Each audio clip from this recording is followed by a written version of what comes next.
Pemirsa Goes Indonesia, ketemu lagi dengan saya Hadis di Ngobrol Everywhere, dan kali ini di Ngobrol Everywhere kita saya akan ngobrol-ngobrol dengan Zoom meeting nih karena jauh narasumber saya pada kesempatan kali ini, yang itu dengan Pak Jamjami Akarim.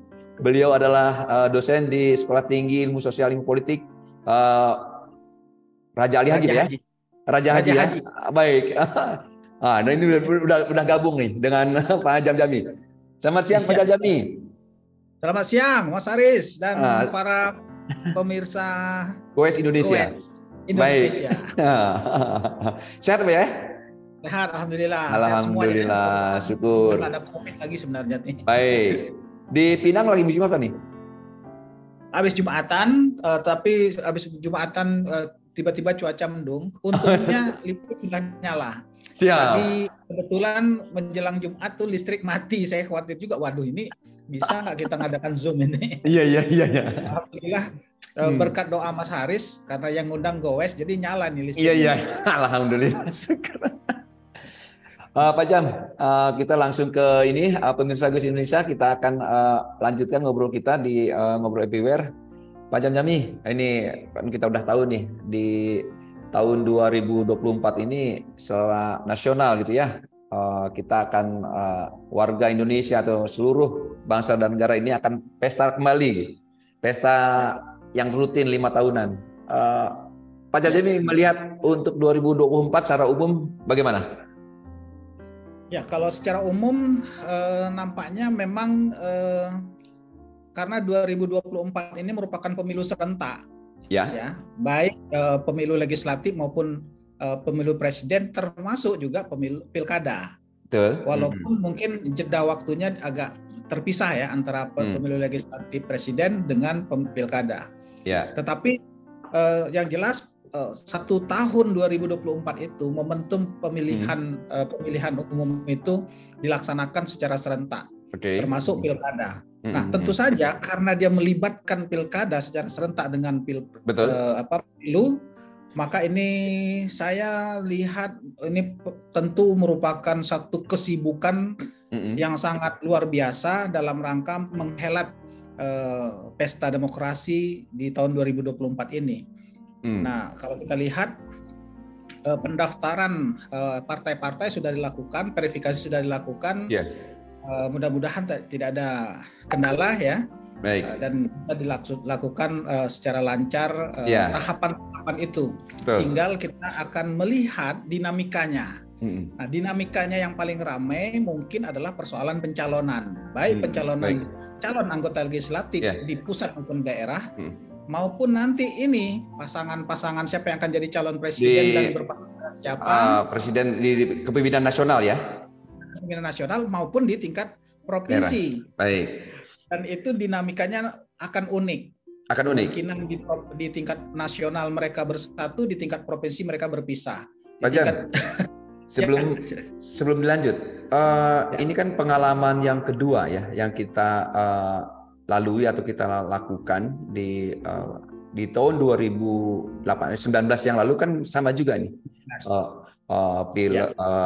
Pilpres, pileg, baik pusat, terus, nah kira-kira dengan pengalaman itu, apakah di tahun nanti itu udah siap infrastruktur baik penyelenggara, pengawasan, ataupun yang lainnya, ataupun para peserta sendiri? Beberapa waktu yang lalu kami juga diundang untuk berdialog dengan para penyelenggara pemilu, baik KPU maupun Panwas ya atau Bawaslu, dan mereka meyakinkan bahwa mereka siap, meyakinkan. Dan infrastruktur para penyelenggara juga sudah terbentuk. Bawaslu sudah terpilih ya. Tinggal nanti mereka akan menyusun perangkat-perangkat di Bawaslu tingkat kabupaten sampai tingkat kecamatan, bahkan sampai ke bawah. Begitu juga KPU, KPUD dan seterusnya sampai PPK, PPS dan seterusnya ya kan. Nah, itu tentu kita akan lihat nih bagaimana prosesnya. Pada tahun 2019 kita lihat memang para penyelenggara pemilu memang kewalahan. Nah itu Itu salah satu yang menarik itu para penyelenggara ini ada efek penyelenggara ada yang berguguran ya kan. Betul, betul. Kira-kira itu gimana nih di sementara, tahun betul. Ya, sementara itu kita hanya cuman ada 2 kabupaten kota yang tidak menyelenggarakan pilkada ya serentak. Yaitu Kota Tanjung Pinang dengan kalau nggak salah Karimun atau apa ya? Bukan Karimun, mungkin Anambas atau Lingga. Anambas. Tetapi kesibukannya itu menyebabkan para penyelenggara pemilu kewalahan dan ada yang berguguran. Dan pada tahun ini sebenarnya kesibukan itu tentu 2 kali lipat ganda karena 2 kali lipat seluruh kepala daerah 2 kali lipat. Betul. Kalau dulu kan tidak semuanya ya. Semua yang dalam pilkada atau pemilu secara serentak. Tapi kali ini betul-betul serentak. Dia simultan serentak, yaitu pemilu pada awal tahun 2024 untuk pilpres dan pileg. Kemudian nanti di akhir kira-kira bulan Oktober ya. November kalau tidak salah. Dilaksanakan pilkada. Jadi mereka harus mempersiapkan dalam waktu yang sedemikian rupa. Kita doakanlah supaya teman-teman yang terpilih menjadi penyelenggara bisa kuat ya. Kesehatan dan energi yang luar biasa. Waktu itu kan penyelenggara, terutama penyelenggara di KPU dan turunan ke bawahnya ya, PPK di tingkat kecamatan, PPS dan juga kawan-kawan di petugas TPS, banyak yang menjadi anggaplah korban ya, sakit ataupun sampai ada meninggal itu kan di saat proses pilegnya, proses pileg itu terjadi. Nah, kira-kira potensi itu apakah? Mudah-mudahan sih tidak gitu loh. Kalau Pak Jamjami melihat itu masih ada nggak kira-kira potensi? Masih ada, karena seperti yang saya katakan tadi bahwa bebannya menjadi 2 kali lipat ganda ya. Pertama 2 kali lipat ganda karena peserta menjadi sedemikian ramai dan simultan serentak. Yang kedua, para penyelenggara pemilu itu dalam rangka rekrutmen petugas penyelenggara di bawah, misalnya PPK tingkat kecamatan, PPS di tingkat kelurahan, bahkan sampai ke KPPS kalian barangkali KPPS di kelompok penyelenggara. Kita mau tahu nih kira-kira masih berani nggak? Betul. Kita ini menakut-nakuti, tapi apakah ada relawan yang siap untuk menjadi penyelenggara? Pertama, dengan honor yang rendah pada pada tahun penyelenggaranya lalu, pada tahun 2019 itu mereka kan mengeluhkan itu honornya rendah. Satu hari mereka tidak tidur, harus penyelenggara dan mengawasi tidak tidur supaya mengamankan agar kotak suara maupun hasil suara itu tidak dimanipulasi dan seterusnya. Intensitas kerja cukup luar biasa padat. Pasti akan luar biasa padatnya. Dan sementara mereka tidak disertai dengan misalnya asupan lah ya. Betul. Asupan honor maupun asupan gizi yang memadai lah. Yang memadai. Nah, saya kira barangkali ke depan ya kita nggak tahu, mudah-mudahan KPU dan Bawaslu sudah mempersiapkan itu sejauh mungkin dan sedemikian rupa agar hal-hal yang dulu menjadi keluhan para penyelenggara di tingkat bawah itu bisa diatasi sehingga penyelenggaraan pemilu itu berjalan lancar, jujur dan adil. Saya kira itu. Siap. Pak, itu bicara secara umum ya, tentang penyelenggaraan pesta demokrasi secara nasional, dan nanti juga datang juga di wilayah Kepulauan Riau gitu kan. Di Kepulauan Riau nanti kita akan bicara tentang bagaimana pandangan Pak Jamjami terkait pilkada di rumah kita nih, baik itu di provinsi maupun di setiap kota kabupaten yang akan itu. Nanti kan Pak, kita akan ngobrol lagi. Bapak mana tahu mau ngopi dulu, monggo. Oke. Kita ngopi dulu. Kita ngopi masing-masing ya. Iya.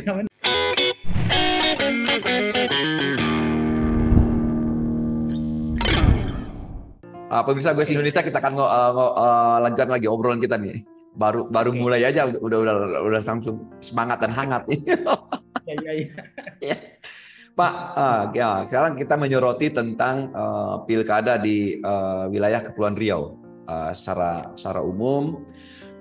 Gimana sebagai seorang pengamat melihat ke depan nih dua tahun lah ya, atau efektifnya 1 tahun lebih lah ya, atau 2 tahun lah karena di akhir masa 2024 ya kan, dari sisi calon yang figur-figur calon yang muncul, terus potensi partai politik yang berpotensi untuk ikut secara langsung konstelasi pilkada ini. Gimana Pak?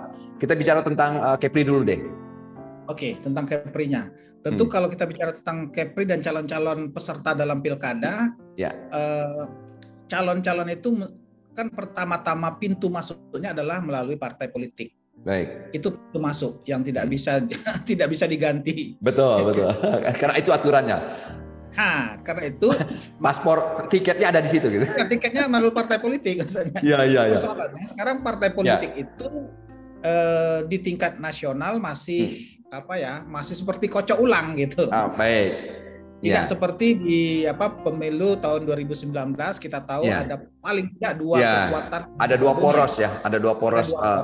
Ya, baik. Jadi nanti pada tahun 2024 dan mulai sekarang sudah nampak poros itu sudah semakin terpencar ya. Terpencar ya. Oke. Ya, semakin terpencar artinya tidak lagi menjadi poros kutub utara kutub selatan lagi, tapi sudah ada barat timur gitu. Ya. Ya, baik. Ada barat timur. Oke. Nah, jadi kalau begitu nanti untuk konstelasi pasangan calon kemungkinan juga akan memang belum bisa ditentukan. Kalau untuk di Kepri kita lihat mengikuti paradigma pemilu 2019. Baik. Ya. Untuk tingkat provinsi kita tahu gubernur terpilih adalah pasangan yang diusung oleh Nasdem bersama Golkar. Baik. Nasdem bersama Golkar dan beberapa partai lain. Ya. Kemudian saingannya dulu adalah Gerindra dan PDIP. Ya. Oke. Nah, itu poros yang ada di provinsi Kepri. Di beberapa kabupaten itu bervariasi lagi. Ada variasi, ya. Kecuali Batam, hampir linier. Kecuali Batam yang hampir linier ya. Tapi di tempat lain dia bervariasi. Ya. Jadi mereka dan berkuasa di tingkat pusat, bermusuhan di tingkat provinsi, bermusuhan berteman kembali di kabupaten. Oke. Dan ini mempengaruhi juga bagaimana masing-masing calon itu mencari tiket dan untuk naik perahu mana. Oke. Jadi misalnya kalau untuk provinsi kita besar kemungkinan Ansar Ahmad yang gubernur sekarang akan maju lagi. Incumbent akan maju lagi. Oke. Dijamin pasti dia akan maju lagi. Betul. Nah, apakah dia akan dicalonkan oleh Golkar? Ya kemungkinan besar. Karena memang kemungkinan besar ada kemungkinan kecil. Kemungkinan besar karena beliau sebagai kader Golkar. Oke, baik. Sementara kemudian dulu mereka bergandengan dengan Nasdem. Dengan Bu Marlin ya, untuk yang berpasangan dengan Bu Marlin. Ya, representasi dari Nasdem. Baik. Sementara sekarang dalam dinamikanya sejak pilkada tahun 2019, pelantikan tahun 2020, ya pelantikan tahun 2020 pasangan Ansar dan 2021 kalau 2021. Ya, pelantikannya. Pasangan Ansar Marlin itu tidak berjalan mulus. Betul. Nah ini nanti kita kupas, tapi nanti dulu deh. Kita lihat, soal tidak berjalan mulus itu karena memang konstelasi persaingan pilkada bukan dengan Marlinnya, kemungkinan baik. Sekarang posisinya sedang wali kota kan? Iya, betul. Dan itu mereka dari partai yang saat ini hampir berpisah dengan koalisi partai pemerintah yaitu Nasdem itu. Nasdem, ya. Oke. Nah, jadi itu. Tapi kita nggak tahu apakah akan ada calon-calon lain yang potensial yang selama ini tidak. Tapi sejauh ini Pak Jamjami melihatnya baru 2 figur itu aja ya? Masih 2 figur yang secara head to head berantem dalam tanda petik. Betul. Berantem secara kasar ya. Oke. Kalau figur-figur yang figur lain seperti anggaplah seperti Pak Pak Suryo dari PDIP yang notabene untuk berdasarkan hasil pemilu tahun yang lalu berpotensi kan. Partainya partai dominan loh. Partai dominan. Nah, kira-kira di 2024 itu gimana tuh?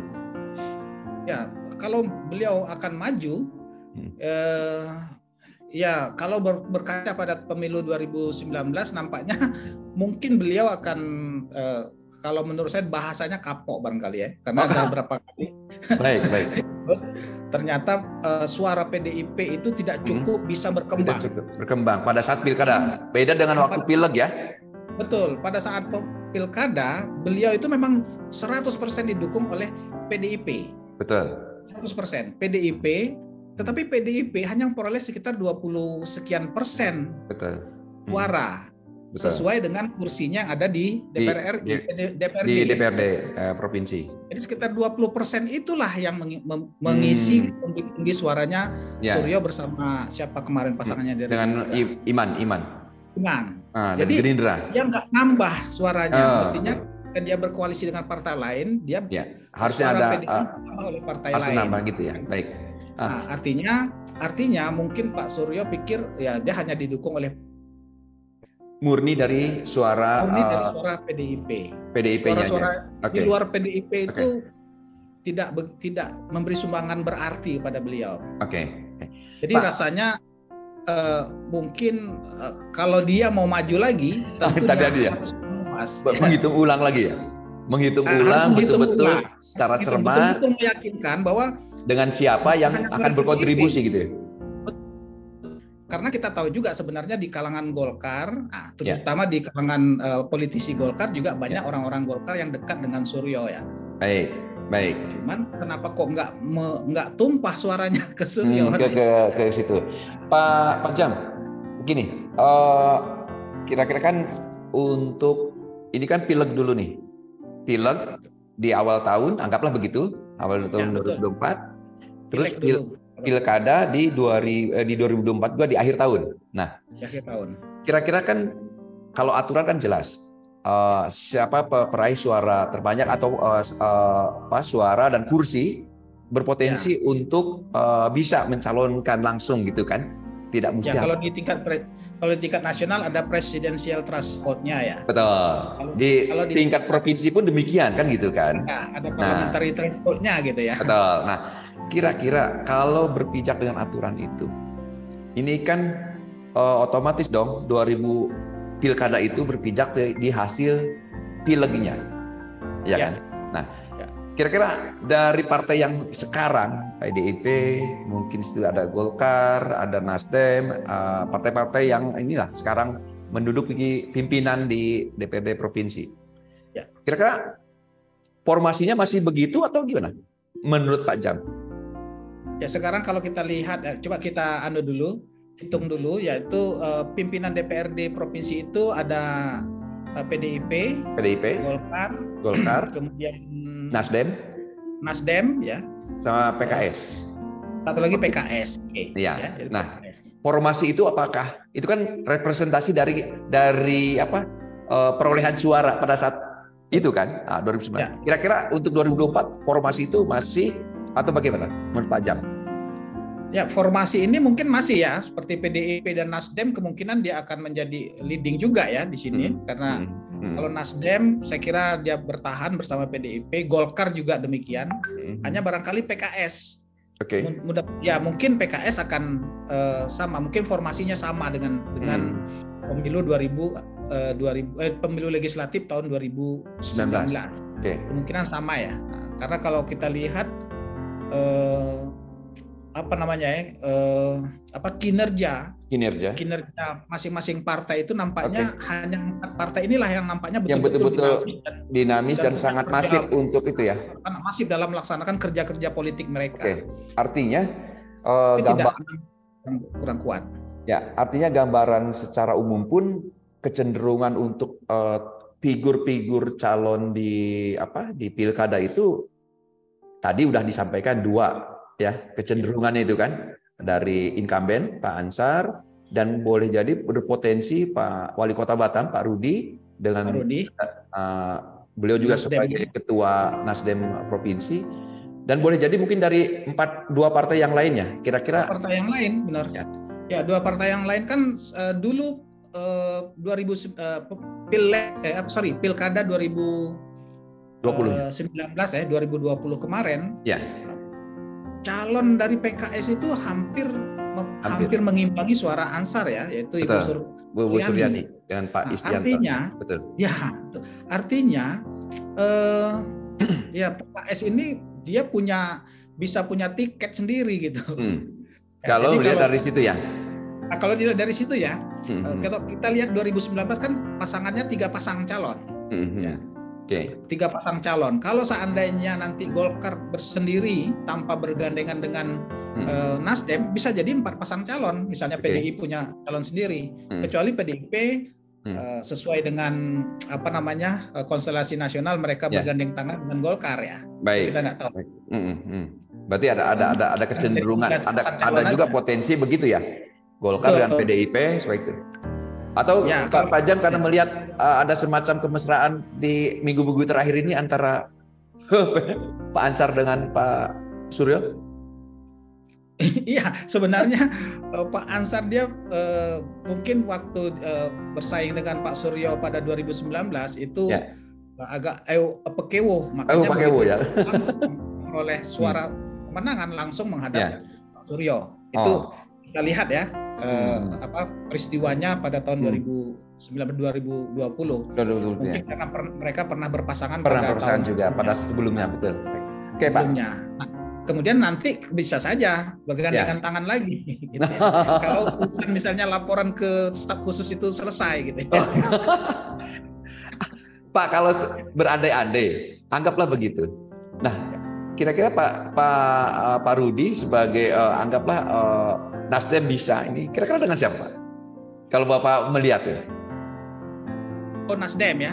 Pak Rudi akan berpasangan dengan siapa gitu ya? Ya, kira-kira. Tadi kan Pak Jam udah menganalisa atau menyiapkan, boleh jadi Pak Ansar akan menggandeng Pak Suryo. Nanti kalau terjadi itu berarti Pak Rudi harus cari kawan kan? Nah, kira-kira menurut Pak Jam, kacamata Pak Jam melihatnya bagaimana? Ya, saya belum melihat Rudi berdekat dengan siapa kecuali dengan Suryo juga. Mirip ya. Ansar mesra dengan Pak Suryo, Rudi juga mesra dengan Pak Suryo. Kayaknya Pak Suryo ini magnet. Magnet tempat orang ya harus berbaik-baik hati gitu. Oh, gitu ya. Oleh karena itu cuman ada agak cacatnya Nasdem dengan PDIP nanti karena di tingkat nasional kan barangkali akan pecah kongsi ya. PDIP dengan Nasdem. Kira-kira potensi imbas daripada di nasional ke daerah itu memang sangat ini, Pak. Kira-kira gimana? Berpengaruh besar? Sangat berpengaruh. Terutama ini menyangkut nanti rencana Pilpres loh ya. Itu kalau kita lihat di grassroots nampaknya sangat berpengaruh ya. Tapi kita nggak tahu nih kan namanya kerjasama politik itu bisa saja terjadi ya. Kalau misalnya Ansar akan bergandengan dengan PDIP, ada kader PDIP selain Suryo yang mungkin bisa ditawarkan seperti Lis Darmansyah ya. Baik. Seperti Lis Darmansyah. Tapi kalau untuk Rudi, kita nggak tahu apakah dia nanti, sejauh ini kita belum lihat dia menjalin komunikasi misalnya dengan PKS misalnya. Terakhir ada komunikasi sepertinya, ada pertemuan antara Pak Rudi sebagai pimpinan Nasdem di Kepri dengan Pak ketua PKS di provinsi. Oh ya, kalau itu artinya nampaknya simetris dengan apa yang terjadi di tingkat nasional gitu ya. Nasional. Nah, kalau itu yang terjadi, wah menarik sekali. Kita berharap jangan sampai hanya 2 pasang calon ini aja ya, misalnya koalisi Nasdem PKS, Golkar, PDIP misalnya gitu. Mestinya ada lagi calon dari yang lain, misalnya dari ya ini cuman. Jangan diteruskan dulu terkait itu. Ngopi dulu. Kita ngopi dulu. Daripada nanti serak. Baik pemirsa, nanti tunggu Pak Jami ngopi dulu. Kita akan teruskan lagi.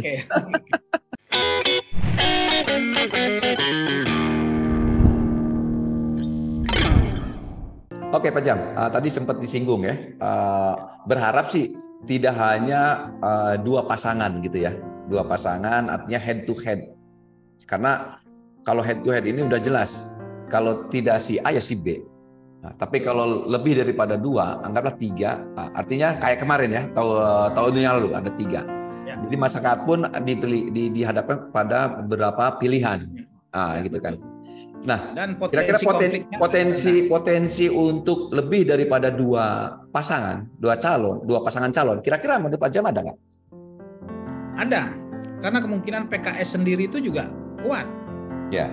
Kecocokan antara PKS dengan Nasdem bukan dalam arti partainya, tapi dalam arti sosok. Misalnya cocok nggak dengan sosok Rudi misalnya gitu. Ya, betul. Kita lihat nanti kan yang bertarung itu adalah sosok-sosok itu.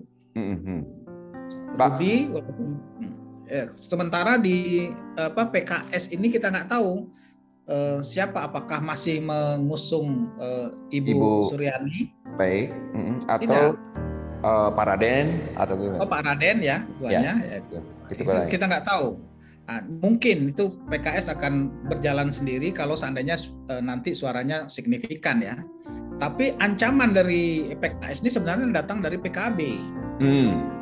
Karena PKB walaupun dia tidak mendapatkan kursi pimpinan, mereka ini punya potensi untuk meningkat ya, untuk bertambah. Juga Demokrat. Demokrat yang pada tahun lalu terpuruk jatuh itu mungkin kayaknya dia ada sedikit rebound mungkin ya. Ada kemungkinan rebound. Kepemimpinan AHY ini yang mungkin lebih ke milenial menggarap itu. Di samping mungkin ada efek sebagai partai oposisi itu juga lumayan memberi efek ya. Oke, Pak, bicara tentang lebih daripada dua pasangan. Kira-kira calon yang lama juga, yang ini Pak Isdianto, kira-kira gimana? Ya, saya rasa Isdianto akan berusaha maju lagi ya, karena beliau kan sekarang sudah masuk ke perahu PKB. Baik. Kemudian makanya saya katakan tadi PKB itu bisa jadi semacam ini juga semacam kekuatan baru yang akan masuk ya kan, karena ada di situ Isdianto, ada Huzrin Hud nah itu di situ akan masuk. Kemungkinan beberapa tokoh-tokoh politisi senior di Batam itu juga bergabung ke PKB, salah satunya Surya Makmur ya. Baik. Itu ada juga ada potensi untuk itu ya, bisa mendongkrak perolehan suara partai dan bisa dia akan maju menjadi calon gitu. Baik, Pak Jam, ini sebetulnya banyak nih yang harus kita obrolkan, cuma ini termasuk waktu. Cukup ya waktunya ya. Belum cukup nih. Nah, konklusinya ataupun mungkin ada kesimpulan yang bisa diinikan oleh Pak Jam di akhir obrolan kita nih. Next time kita akan sambung lagi. Untuk di sesi sekarang, kira-kira mungkin ada saran ataupun quote-quote yang harus didengar ataupun diterima oleh masyarakat Provinsi Kepulauan Riau pada saat menghadapi konstelasi pilkada nanti. Ya, saya kira masyarakat Kepri mulai saat ini memang sudah punya sudah menyimpan kartunya gitulah ya. Sudah menyimpan kartu, saya akan milih anu, dan kalau saya milih si anu, saya berharap dia akan melakukan apa saja gitu. Jadi diharapkan mulai sekarang sudah menilai dan menimbang-nimbang. Begitu juga para calon yang berminat untuk maju dalam kontestasi pilkada ke depan itu mulai dari sekarang harus menunjukkan kiprahnya, menunjukkan eksistensinya, dan bila perlu dia harus tunjukkan apa yang akan mereka lakukan terhadap Provinsi Kepri ini 5 tahun ke depan pasca 2024. Nah, terus terang kayak Ansar ini dia hanya menjalankan pemerintahan tidak full ya, tidak sampai 5 tahun. Tidak sampai 5 tahun, betul. Sampai 5 tahun, dan beberapa kabupaten kepala daerah di kabupaten kota juga ada yang tidak sampai 5 tahun, ada yang belum sampai 5 tahun. Belum sampai 5 tahun. Sampai 2024 mereka sudah harus berhenti menyelesaikan tugasnya. Ya, seperti di Wali Kota Tanjung Pinang dia akan berhenti tahun depan. Artinya tahun depan tuh Pinang udah bersama-sama dengan daerah lainnya ya? Sudah ada yang tinggal di Pinang itu ada PLT-nya saja nanti. Iya, betul. Tidak ada wali kota incumbent yang berkuasa gitu kan. Baik. Nah, tapi artinya ya barangkali yang bisa kita tarik garis merah hari ini, garis putih lah. Garis putih. Ini, ya masing-masing harus dari sekarang sudah mempersiapkan diri. Tidak ada kata, kalau menurut saya tidak ada kata wah pemilu masih lama. Karena masyarakat perlu alternatif calon-calon yang meyakinkan diri dan yakin bahwa mereka bisa membawa kemajuan untuk Kepri yang nanti punya potensi dan karakteristik seperti ini yang konon kabarnya akan menjadi lokomotif pertumbuhan ekonomi nasional. Baik, untuk penyelenggara gimana Pak? Mungkin ada saran atau apa untuk para penyelenggara pemilu pilkada atau pemilu nanti secara umum? Baik itu. Ya, saya kira khusus untuk para penyelenggara, mereka ternyata pengalaman yang dulu tuh mereka tidak bisa bekerja sendirian ya. Baik. Pengalaman pemilu sebelumnya selain ada KPU dan Panwaslu, dulu ada Panwaslu, ada namanya pemantau dan relawan pemantau. Okay. Mereka itu direkrut juga walaupun dari kalangan relawan ya. Baik. Saya ingat dulu kami juga melakukan hal itu. Tapi tahun 2019 nampaknya tidak begitu masif sehingga nampaknya hanya KPU bersama Bawaslu aja yang bekerja sehingga mereka kewalahan. Mestinya mereka bisa memperluas partisipasi masyarakat dan relawan-relawan untuk bisa membantu penyelenggaraan pemilu itu berjalan ya secara teknis maupun secara prosedur agar penyelenggaraan ini berjalan lancar tetapi juga tidak melelahkan sebagaimana yang terjadi pada masa lalu gitu ya. Baik. Saya kira itu aja. Baik, terima kasih Pak Jamjami sudah gabung dengan kami di Ngobrol Everywhere di Goes Indonesia. Mudah-mudahan apa yang kita obrolkan ini memberikan pencerahan dan juga informasi kepada masyarakat Provinsi Kepulauan Riau, insya Allah. Dan mudah-mudahan apa yang kita harapkan penyelenggaraan pilkada ataupun pemilu secara umum di tahun 2024 nanti akan lancar, sukses. Mudah-mudahan ekses ada tapi kecil aja lah ya. Kecil ya. Gitu. Terima kasih Pak Jam ya. Sehat selalu. Kapan kita gabung lagi untuk ngobrol-ngobrol seputar ini? Mungkin kita bicara tentang per daerah, Kota Batam, Pinang dan lain-lain. Ya Pak ya. Jangan bosan kami hubungi. Terima kasih telah bergabung. Sehat selalu Pak Jamjami. Assalamualaikum warahmatullahi wabarakatuh. Waalaikumsalam warahmatullahi wabarakatuh.